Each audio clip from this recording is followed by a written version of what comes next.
it's like to be a teacher in a rural setting. But Sarah Holland was interested in early childhood education, especially in what are the consequences of children's stories on, or storybooks on language and art. And so we're going to get to see a very different kind of presentation that's a demonstration project in a preschool. Hi, I'm Sarah Holland. This is my project, Stories, Art, Children, Emphasis in Literature. I graduated in December 2010 with my BA in Local Studies with an emphasis in education and psychology. I've been working with kids for the past 8 years that are birth through 12-year-olds. Children learn through many different methods. One of the main methods that I found in a lot of my research was learning through art and literature and combining them together. One of the main approaches that I found was called whole book approach, which is you're using the whole entire book to read a story. So you're using the pictures and the words. I implemented a project for 4-year-olds in a classroom. So we read one story for 3 different weeks, and then we created a story through art. We read The Little Mouse, The Red Ripe Strawberry, and The Very Hungry Bear by Dawn and Audrey Wood. And we created stories through drawing, paintings, and Play-Doh. During the first visit I was there, the kids were not comfortable with the activity because they had no idea what they were doing. And so we went through the book, and they were kind of just pointing to different things. And then after we went through it once, we went through it a second time. And they were a little bit more descriptive. They would point at things and then describe what they were doing, what the picture was doing. So they're going through it again. And then after we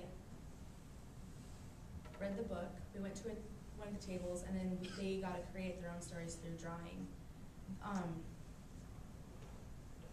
They were very focused on this. They weren't really talking because they didn't know what they were doing really with creating stories because they've never done it before. One of the little kids' responses was, I can't draw a story because I don't know how to write. And so they were trying to learn the concepts. The second time we went in, the children were a lot more comfortable with it. They knew kind of what was going to happen, and so they would go through the book, and they were able to kind of grasp the story that a mouse was in there and trying to get a strawberry, and that something was coming after the mouse. And then after we read it, the children went to the table again, and they did a painting activity to tell a story. I kind of changed how I did my as a teacher part, and in the middle of their painting, I asked them to tell a story about what they were doing. And so the little boy was creating a squid in the water, and the little girl was painting a bear. And then at the end of it, when they were done, I asked them to retell their stories. And so some stories changed and some didn't. The little boys ended up being a monster eating blueberries. And then the little girl, it was still a bear and a mouse.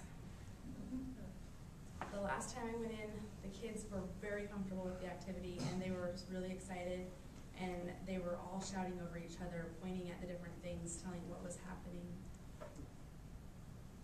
And so little girl in stripes was telling the story of the page where the strawberry is dressed up in disguise and they're eating a picnic.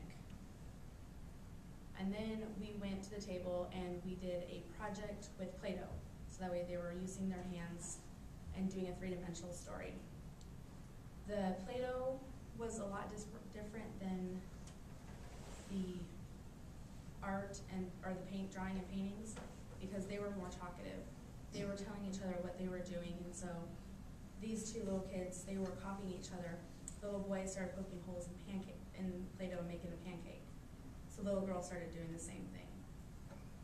But these two little girls were doing completely different things. They were off in their own world with Play-Doh and creating their own stories. The little girl in the stripes was creating a bear and a strawberry. She was very into the story. And then the little girl made a rose and then planted it. The throughout the experience, the children had a lot of fun doing it, and so did I, and they able to learn a new aspect of how to read a book and then how to create art. All the activities were beneficial to them.